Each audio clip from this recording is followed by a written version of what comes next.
The ant might be the most resilient thing in the animal kingdom. It never takes no for an answer. As a matter of fact, it's quite the opposite. If an obstacle comes in the way of an ant, it doesn't just pack up and go back home. It will fight the obstacle if it has to. Its first attempt, it will try to go around the obstacle.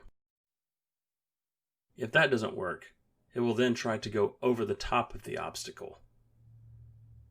If it cannot go over the top of the obstacle, it will then try to go underneath the obstacle.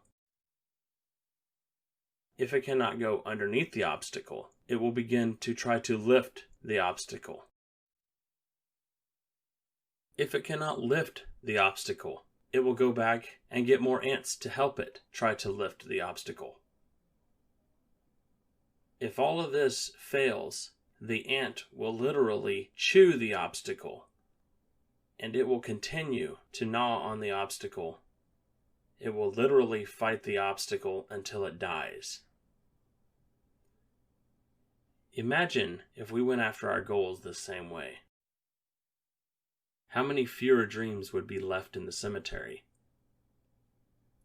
How many people would be living happier lives? The key to happiness is to notice what everyone else is doing and do the opposite. Leave the 99 and go after the 1. Fight for your dreams as if your life depends on it, because it basically does.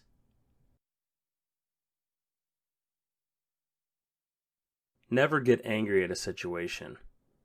Get curious. If there's an obstacle in your way, don't get mad and blame everything for what's going on. Instead, use your intuition to figure out how to defeat the problem that you are facing. Ask yourself the right questions. Don't ask, why is this always happening to me? Instead, ask, how can I fix this?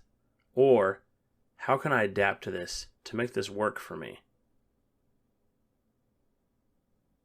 Nobody has ever been on their deathbed saying, thank God I gave up on my dreams.